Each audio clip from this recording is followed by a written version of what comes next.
Bonjour, paiku saringal paingal labangal nantungalinde paingangal nandaide a paile. Ara ilangari humputu golon fi piji feundi didinka sare Conakry ka bimbido. Aino andir don non si tawi de bonnes nouvelles tombent ou de mauvaises nouvelles, je vous donne en temps réel. Donc ko adilan do ara ko humputu golon fi damaron andir don non Damantang Albert Camara. Aray do ngandi musidɓe ko hande woni le 17 novembre. Aray do ngandi ko hande wonno programme maɓɓe fi ñawore nden.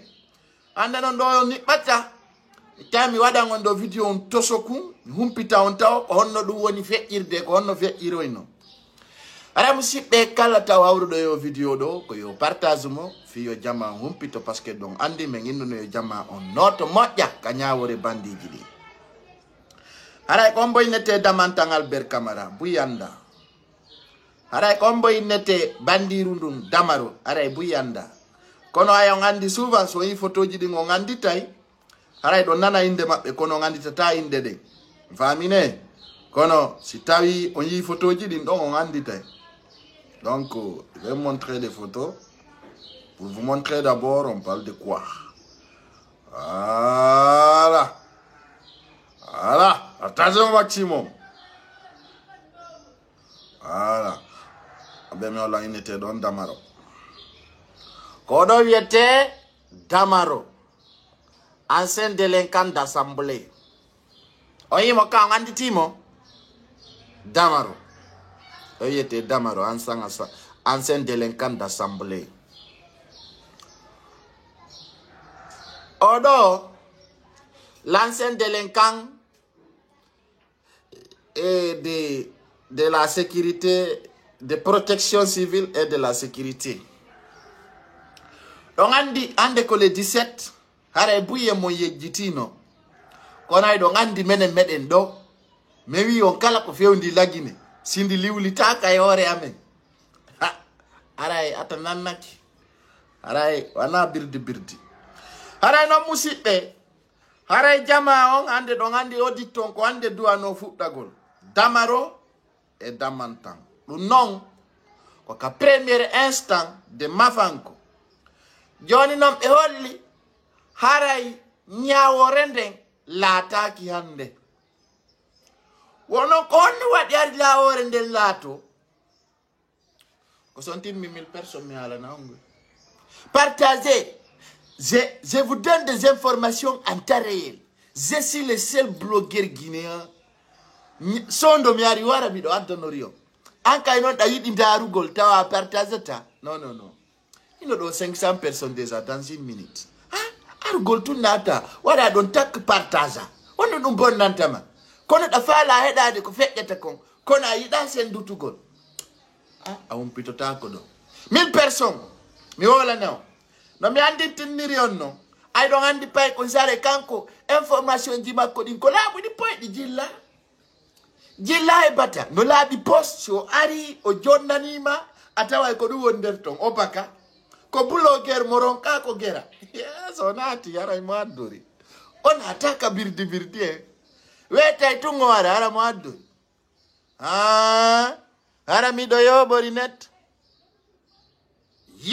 ce soir pas comme d'autres mais aujourd'hui c'est le matin ara musidɓe tappuɗon ma c'est la gagnande mi humpita ma ko fewndi ko golle kese na galle kese dey ko golle kese Allah ko ɗo wiyete Damantang Albert Camara ancien délinquant de sécurité.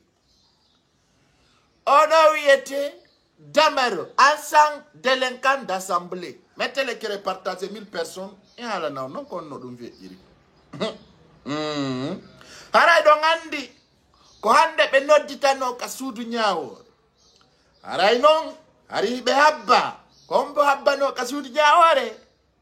Ko Damaro e Damantang e be mi yaltini do photoji mo. Ɗum non ko innete ɗon mafanko ka suudu ñaawirdu mafanko. Hari non laato hadi non famondire ko haɗi ñawore nde wona liye o si on timmi ɗo 1000 personnes wala now ay kikile simiari ko wadangol be ko yoni hati matis partage. Faut pas être jaloux. Les seuls blogueurs, les lions de Lyon. Gandi goy. Kombo landiti. Wako pai ko sare mo mi andi oni. Obaka. Soari ler nde wari o kanko. Oyada e ko fokiditi ko. Obaka. Rajama. Bandi jiri jeje journaliste jo. Baby, ame yaltine judi. Mengite post ministre. Defa men kadi kaso. Jeji de ko to journaliste. Jeji mo. Yon tere be jeju demo. Jeji mo. Damaro daru ko be huwi be yaltini lan ka geto ruwan. Be tilan ton few. Anka data fa lan kaso. Ari matchuli din KRPZ ari dirang tong. Di jodi kander sal datanti ton no kaso non be yawo video do tum be yalta. Dokaza be yawo video do tum be yalta kander sal datanti ton jode tong hidon maritang. Hidon ha ko hubbi ko son timmi 2000 personnes jama ay do andi si payngal nati partager vidéo jidi. Faut les partager. Tu aimes écouter mes informations, mais quoi tu n'as jodo ndara. Non, tu vas les partager. Ça, c'est une passe de la paix et des renseignements clairs. C'est une passe de regroupement. C'est pas une passe de la délinquance. C'est une passe de la paix, de la sociale. Pas écouter les références. Nakabirdi birdi. PSTV. Ojon nay ko yoni. Kono dum fe iri. Ko adi nyaawore de lato. Donc si on hewti 1000 personnes main. On partage. A terre toto. Wadugol argol tunjewa fe yakwa. Tu vas laisser ça. Ça arendara. Taam a partage. Sta partage ta ya igoy. Minanda blogger wiya menen ko men blogger ara ko fenande. Ara ko blogger mo ara mo famille mo fondareta. Yes, mettez les cœurs et partagez. C'est ça qui s'agit. Donc on diffère de na birdi. Yeah, déjà ça manque un peu de personnes. Non, il faut signer. Ah, anya ni go partage gol vidéo. Est-ce qu'on a jetta engero kaw? Non. Anya ni go partage gol vidéo mak. Parce que ko watta ko no wala no mak sondoru wonkima. No wele. Anya ni mo partage gol. A invité yon na ba molome. Wala Côte d'Ivoire. Anya ni go partage gol vidéo makotu. Achimi landuma. Asode na yon placepu. Kono wan sigandi nganya nendi. Da humpa ko mbatta ko partage ta mo bu cliquer kala kuma ya. Ya renseigno da kasiku da to na birdi. Ara musit e on jara masabu na pay ko zare to wa talanda de piji din ka Facebook do di timma. Ara donc andi hande ko le 17 novembre nyalande habbanonde kona kiri fidi bandi jilidi. Bandi ruara nurundu. Ndunno nodde damaro. Di murundu no nodde damantangal ber camara. Kon wonno golle be hulbingol jama piya yimbe be biriganda wada bandi yagal dey. Hare non don andi di do fori no halfina postuji kalamu alfa konde. Du yete ndu damaro ko ndu wonno premier assemblée délinquance ko fo wandu no don. Ndu yete ndu damantangal ber camara ndun don kadi wonno ministre délinquant de protection civile et de la sécurité. Donc andi mi mijiti no mi jammi mo porto bili. Ender mun non hare ko hande be habbano fi nyaawore nden ka tribunal mafanko. Ay dun don hewti hande aray be mobino be fo mabbe kambe kikalaje yalla tardini de. Be yay be jeji journaliste wiyetedo Mohamed Camara ay be comportani mo plainte. Ay joni non be jeji journaliste don be jeji mo ha. Journaliste yon awa don andi kono nga geresi lanka 16h PZR cancer ka be ni be reconnaissance be wi papa men tonye men sodante caméra men jonnete matériel kala ko bonito windu men yobay damaro holli kala ko bonamma itti micro ha e filu kala ko anduda boni ndaru caméra kala mo falda mi jonne ta huwandu o wi angarena ko fewndi ko journaliste do Mohamed Camara landiti ko no fewndo be yaltini lanka geto ruwa be yaltini lan ton ta defam babba ko mi joma be ngure be jeji journaliste jon ha Mohamed Camara wi be yore condition mi do way retiru de pilentio be wi si ko camera o fala be jonna be wi si ko ordinateur be jonna o kala ko bonani moto yo windu foppo e kaydi o jonna be yaay be soda fo be rambusam ender munjama haray ore on condition do haray o yay o retiri pilentio ayo retiri pilenton dans la soirée de mardi le 16 novembre dun do fo ko yari be jejude kono journaliste jo amettitila saudi ti tele si maya lo dartaake do Mohamed Camara anga journaliste ya galloto yaltaymu a perdi a loti ke jijam palla mi wolamma jijam palla on no pallardinete français ko lézard pallardinete ka tu as pris le sang de lézard tu as mis dans ton corps moi qui te dis ça mettez le cœur et partagez Mohamed Camara journaliste médiocre tu as pris le sang de lézard là tu as mis dans ton corps arrêtez la no plainte ko dungal lan sofima anga journaliste yaga la perdi poso tu as pris le sang de lézard tu as mis dans ton corps c'est moi qui te le dis perdi haya buda caméra bataka filma sa retira no plainte mimbi do wano ma jonnu de caméra yi minnuma ala sa deppingi bambe to ayay kalum ko lézard ka ko wiete pallardi aw jettiji jam palla wujjitiki kanko journaliste jo waddo birdi do ji jam palla mi wolamma ka ji jam palla anga journaliste yagal kisa loto a jettiji jam palla awadi bandu mandu tu as pris le sang de lézard tu as mis dans ton corps comment toi tu peux prendre le sang de lézard mettre dans ton corps tu vois les conséquences o wadi ji jam palla bandu makkundu mi wolamma partager haray do ngandi dum ko hanki wonno mardi hanki jamma be hewtino ka makko be jeejimo ay bemma no mari l'école kami janga bemma no darni l'école ji jelu nani dum do no yado pourquoi tu vas pas à l'école bemma no darni université ka no darni collège wala primaire bemma no mari ay julirde sa landi tikela ngatta mi ya l'école peñante ko nantondira inko e fanjinko ino jangi ara ko birdi jangi ko lamota ko fanjin kino kanyun no jangi ara ko beppale tum no fini ay ko fiyanana ronki wonta ay comptabilité wonata ay lama gole agence gare routière on wonata ay chef secteur radio ange gandal mo maccube udabe gandal mo e angal gandal mon no fotanami ko jangudo nafa sinda so jangano fi awela tu yabe esa no ma aya l'école ambe mana buna ma l'école ko poste on dum no man ala gine onon e gandal mon penaleji mi laburi on diplôme mi sengal di diplôme si futti ke sortu de no diplôme janning apakoto kala windu to dum do mi peñana mo hayona espèce de illettré naturel bemma mari l'école kam janga espèce de couillon mal éduqué tout ami wala ne porte do nen ma bemma lando to ko wala on acca nani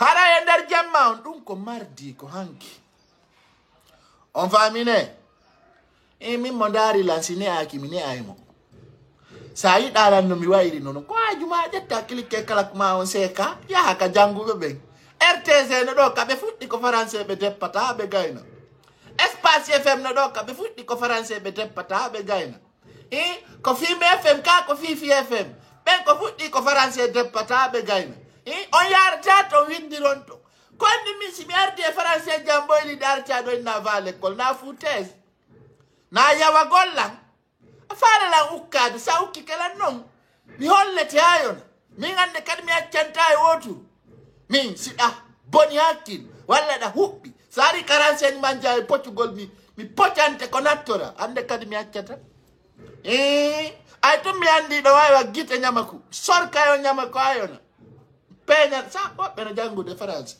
24 no la ya tandara ton France ya ronka si mi woni portore te fe wa jangedu est-ce que c'est mon problème quand je parle français c'est pas correct c'est comme ça c'est pas mon problème moi je suis pas français qu'on a halle huda bentum gonga be fudda mande te mal éduqué min quand tu me dis ça je vais te offenser directement espèce de couillon que vous êtes espèce de tamukola nani hele damaro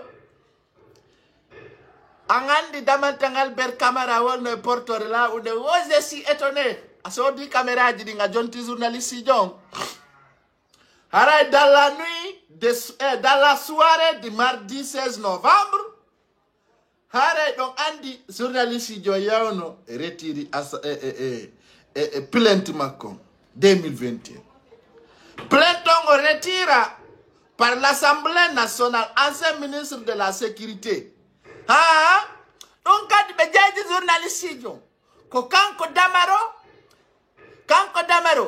e damantangal ber camera yay kadi hetti plainte yongo be ko kayjiri ndinni hendi be jogiti na eno no de ko monon ko jangande do ko windami addinan la boy na wi go journaliste don ay be famondiri ay kambe journaliste don be famondiri moi c'est en Facebook que je vois un intellectuel qui regarde un illettré ça fait pitié donc vous les intellos là venez écrire dans la page des illettrés venez massivement suivre les illettrés c'est très important malgré toi tu as fait 24 ans de banc peut-être tu as ton doctorat peut-être tu as tapé 6 ans de l'école ou bien tu as tapé 18 ans de l'école, malgré tu ne peux même pas regrouper 10 personnes sur ton compte, 10 personnes seulement. Il ne peut pas regrouper dedans. Malgré tu dis, mais tu es fou, tu es sorcier. Faut ça là quoi. Dans ce cas, chers Guinéens, chers compatriotes, haray, ko damaro et damanta, yay hetti plainton, jeji journaliste jon ha, foti moton piji bui. Allah wadi, e famondiri monsieur journaliste, Mohamed Kamara, après, nyawore ndeng, de anilama, pilention o itama. Haday, kodung hadi lato, hande nyawore nde lataki, teleng ka tribunal premier instant di mafanko. Haray dun don ko andintingol jama on fo.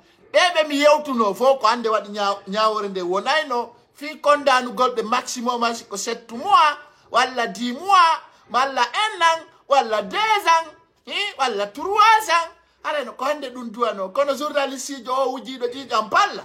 Be yay be hon ko ankanni kamo o huli be fodi mo piji o retiri plainton. Haray ko dun hadi lato. Haray non damaro holluno kanyum ko joma bengure mo yaltina e galle tabe defu mo kaso aray no ngen gayna lenen di do damaro ay mi jokkete habe medde kambabba sidun gasi musibbe wonbe ndarde lang naba no mi o message do ha onata dans la tandi territoire de CNRD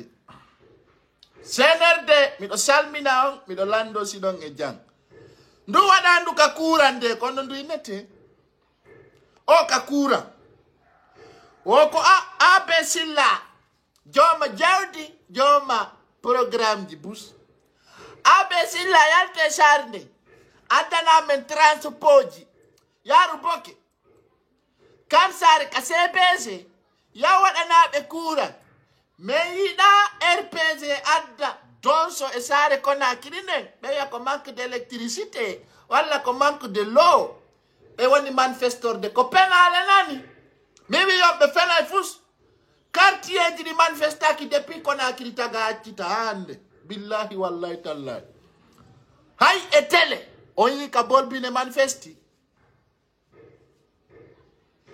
Là, tu peux pas t'appeler caméraman ou pas. Blague cola. Hay bolbine. Bolbine depuis qu'on a krita gachita hande ay be manifesto. Ay be manifesto hande. Ndare histoire la Guinée fo bolbine. Mafanko. Hande ka be manifesti. Oyi. Kono wani problem on jama. Problem on.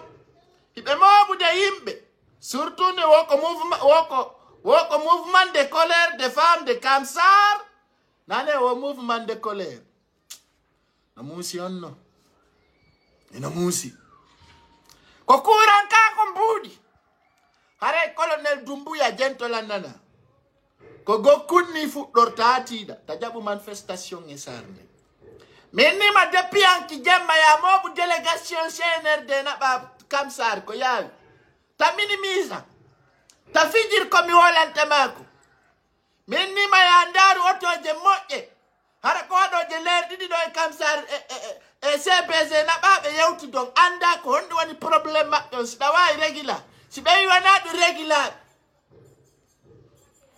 sa immaki yawɗa a jooɗiki ka pale ɗon ɓe waɗa e ɗo ñande o nini goy ɓe wolata nini ayna commune de ratoma manifesti ɓe wolta nini ara ko suka ɓen ka commune de ratoma yaltuno wowni goɗɗum ara eno nini minduma hiɓe balance hiɓe partage hiɓe télé ayi vous avez vu tiabi ni wallahi billahi tallahi hara ko goto petti yalti ka commune de ratoma eyno ko ɓe woni wiide Dumbuya on sabe Dumbuya on tabedi Dumbuya on tedisela Dumbuya wala ay kono ɗo he laggine fo si waɗi sosa commune de ratoma on no deƴƴi ara laggine no deƴƴi goy kono ɓeɗo ko bandiji tawoji ko pilotaɗi par RPG arc-en-ciel yimɓe ɓe meeɗa manifestade fi laamu meeɗa manifestade hay fi courant ami ɗum bimbiɗo ɗum mettimmi on ɗum manifestoto ɗon ayoya laamaki taw on fuɗɗike hollude jikku mon bongu ngun on fuɗɗike hollugol arrogance yagal mon ngal on fuɗɗike soñjude ɓe ɗo sikkude courant kaka kammo yiwata no muusi ko woɗɗude kasori fofana so yiɗo manifesto ɗo fi courant dare wo ko koleya o ɓeɓe koleya o mesure de responsabilité devant le ministériel no muusi koleya kadi yo manifesto aduna yo muñi koleya ka anduɗon ɗon Conakry ka bureau passeport hande ka manifesta ka hande kono ɗen andi komɓe woni on zone longoy hiɗen andi na fiye ganda si tawi noon ko déstabilise gol laamu Dumbuya ngun faala ɗon on wowlanayi men ko laabi jelu manifeste miijite koleya jama koleya ka anduɗon ɗon koleya ka fof andi ɗon ɓen hande meeɗa manifestanaji hay fure koleya o aɗo mari ka manifesto ɗon ne puccinayi on hikka o ganda leydi no laama so yawo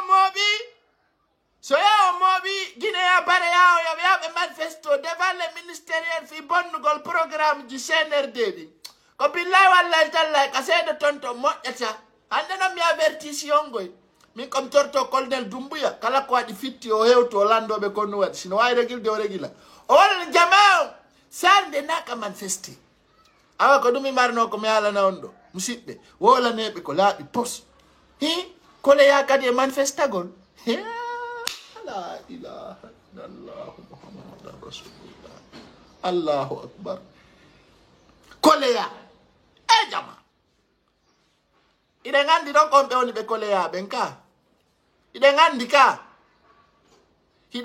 ka mi haaluno nde ñande vidéo minni RPG no ɗaɓɓude programme ji no ɓe manifestora minni haalane CNRD yo ɓe ɗaɓɓu proposition ji moƴƴi ɓe jogito minni ɓe planifie de comment se manifester c'est des choses qui n'est pas claires c'est des choses qui n'est pas dans les bonnes positions mi haali ha mi ronki Dumbuya billahi mi ɗalete mi ɗaynatama si gerto waali keɗa mi ñaama e daroɗa ɗam wolnama gonga mi wiwma RPG ɓe faalama ma déstabilise ude jooɗo courage abra ta yaltu wolnaɓe ko natta e noppi maɓɓe ayna ko Alpha Condé ronkani ɓe kon e nder duuɓi sappo ko angaynanta ɓe ɗum e nder lebbi ɗiɗi wolan ɓe gonga nani jama yaltin wolanen ɓe gonga nani ko Alpha Condé ronkani ɓe kon e nder duuɓi sappo Dumbuya no wawani ɓe ɗum e nder lebbi tati kana ɓe feetay woni min simi waɗama ministre de territoire et de la min simi waɗama ministre de la sécurité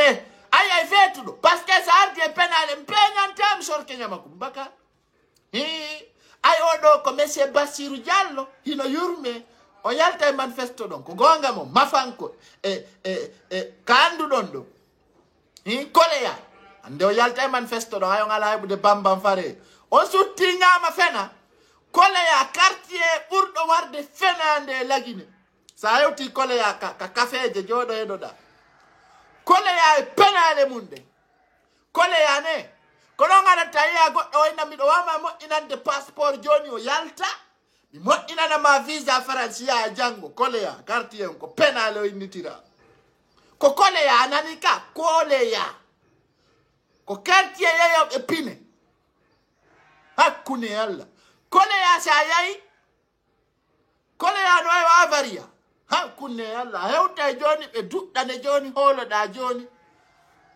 lagine ka ɓeyete ɗon koleya sa hewti ɗon ko ɗon yetta goɗɗo no dari no fali sakum oynama komi businessman aɗa noon ganɗa hooli e pinde mo wolanema inde Paris London New York City sikka he o ko ton iwri e puis hara mo jogiti vestum donka fele paasi ko ha ko moƴƴi fali sakuru mal ara fu sala nder ton sina kaydiji photocopie sa ndaari moƴƴare ko Guinea Games o juyri ɗin kaydiji fop koleya kam yalantan ɗo penale ɓe wuuri ɗon ko ɗon biro passeport on woni passeport mo 2 semaines ko koleya yiyata passeport mo lebbi tati ko koleya yiyata passeport mo 24 heures kayno koleya a wola tumenama machine ji ɗin moƴƴa kura muna a simi yon kawre lawol simi yaltani on ko billahi wallahi tallahi ne aray moƴƴa aray moƴƴa koleya deƴƴe nani dumbuya famdiren wola nen koleya ko ɓe nanata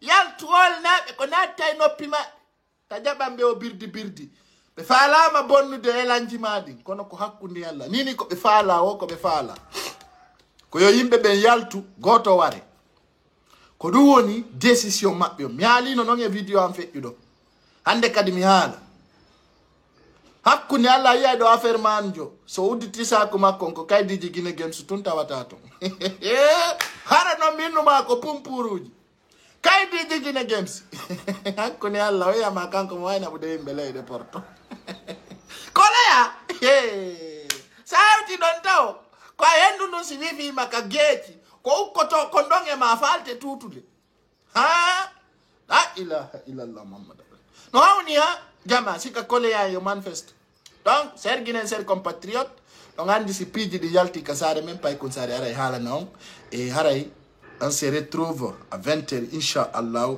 fi programme o bulawjo ɗo yo o bulawjo ɗo dey o kañum kadi o mi hutike o wola ɗo ya mi coupe a hutike o ka hutaki mo mi hutike o hakkunde Allah kono ɓe ko ɗum gaynata ko ɗum ɓe andira pologami ko yimɓe eli kamano ko yimɓe eli kamano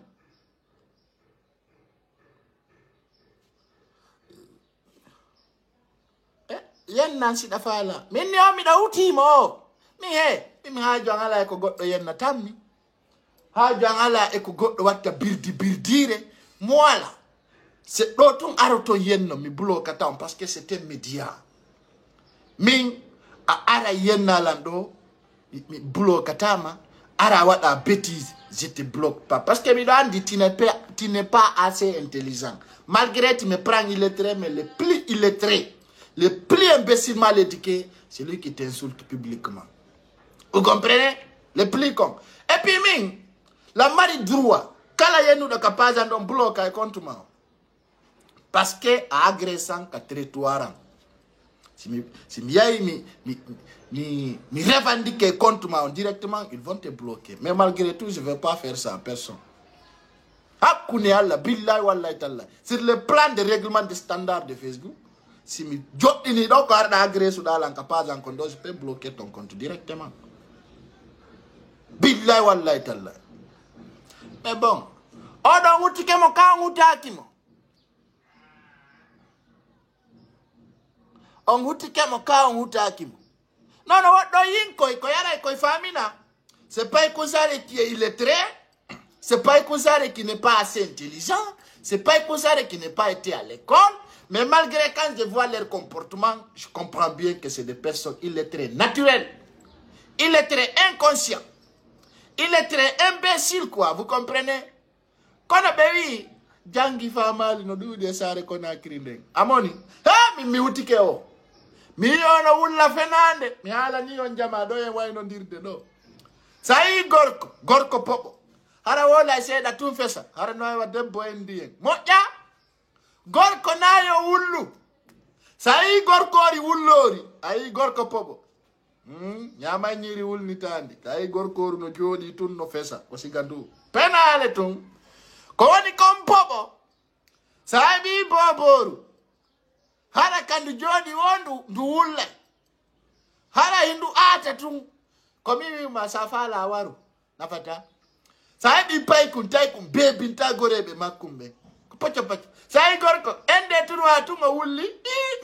Tayurbi. Komi hani. Popo. Gorko popo. Don sai bi bengu mo gollata. Sai bi bengu mo gollata bido dépense. Di walli da ono fande. Amema moto ya mioti kame. Apia moto ya warimo. Hala no ay wada he o ya pila ay dala mi wala no nene an. O de fi matana. Sai bi debbo mo golla tare bi maladi de maison. Hakkunde Allah ko wadda wanadu.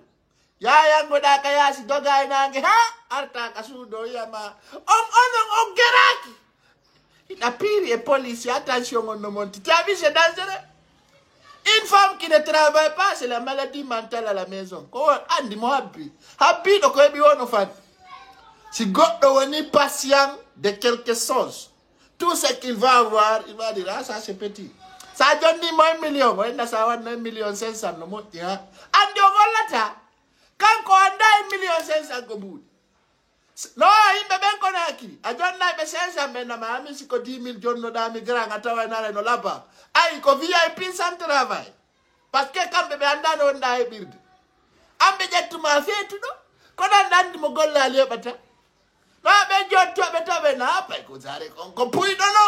La golle. Wala golle no na appartement. Ha? Mala e golle no hoda e siga dum. Yai hodde da ko na kiri appartement lewru. Il faut qu'on réfléchisse à ce qu'on dit hein. No di wombele de porte be wata on de 2 chambres et salon. Donc, il faut que les gens comprennent. Nous sommes des personnes, mais nous ne sommes pas n'importe qui. Hein? Même si tu me prends n'importe comment. Allah dande bugol debbo mo gollata. Ay golle ne porto. Ton sama kalala. Ton natu dawa a gollay walla golla. Porto haccaka ko gorko walla ko debbo. A gollay ha jawda. Modi ma sortorayda. Sortorada fotto. Nabu bengo male de porto na libanay mo dépense ndara ko fettata ko. Anda ton nala Guinée walla Sénégal walla Guinée Bissau. Sana bi bengo male de porto. Ko wayno dir ton ko nyande o nati ka social. Nati ton fuɗɗo maynude ha andi accu min kadi ko gonga ko ma wakkilo golla ha ara do o saggina e wure. Ara worɓe faalaɓe yaade leyɗe porto ekkite defugol maaro nani. Kono woni golle am. Ko wolangol ma jentoɗa anda ɗum ko golle. Wolangol ma nana ko natita e noppi ma ko ɗum woni golle am. Si 20 yoni mi ndara kala ndu marɗa yaha soda ndu connexion. Hay noon siko ka ley ngawlu. Woɓɓe wujja e mbuɗi nene mum ɗin soda connexion darami a sikkude mi anda. Golle an ɗen ko ɗum humpaɗa ka ko kala ndu marɗa ko ya waɗu ka téléphone ma si 20 yoni huɓɓina darami. Sa yi wana ɗum tawa ko ɗum a wata kadi joɗade a ɗantako a waltako. Si a yeddu sa yeddu komi wolan mako ndara balɗe 3 accita. Ndara sa wali kasi ɓernde ma waluto. Na birdi. Ko golle a landiɗa ka. Mi wolane. Haysi ko petti marɗa hara ko petti. Haysi ko petti marɗa hara ko petti 100 francs marɗa. A waɗa e ɗi connexion ndara ha ɗi lanna. Ya Allah. Dari ɗi lanni o gaynali wolde. Kon haja min namin ko golle a landiɗa ka. Haysi ɗa ka hoore auto ma. Hara autowal mangal no doggude sangale. Si mi wi ga paygal labangal a huɓɓinay ɗon ɓaara wiya konnugo wi jentoɗa ɗo min numara ko hakkunde leyɗe aɗa fokkiti ko woɗɗitano walanima ko golle a landiɗa si mi wolanima ɗo karta tawayne kay fenade ala tawa kadi ko no woniri ko golle an ka salomma hara dangongi ha da feti fen da fala ko danuda ko golle landida ka yo mi accirni ko golle landida ka kala ko jokkuda kala ko wonda wadde a accita hay mi wondo lere fo hara hida do ayda andi ni kono mi jodori do ni ko ni jodorda malgré ko puido da gollude an hida mari golle ala tangan kono kam mi hubbini daga andi da darude e pi kadi ko wela tammi hara hida yennude ayla ngandi hara don na gratuit ay min kasi mi commenta e video goddo mi do andi no musi ayne an kadi da commenta don tak tak tak tak tak tak tak inna mi tike momoni amoni awa yala ni matundun do ko emploi be ambenno c'est mes emplois famine a un pitike golle den ka ko mi puido kono ko puido jogido auto puido mo gollata mardo cionti kesi puido mo ala golle bus kono nyande ida mo la puido no la bay toy ka puido nyama gerto jamma nyalor ma bimbe kikide puido okoro tampu be komi donc ko adomi mari ko wala na ma fi golle ande jango kat salandi tike ndara donc on woniri nani je vous embrasse je vous aime on se retrouve à 20h bye bye atamono nani ara ikono malandi ke ma golle ma ola mo bye bye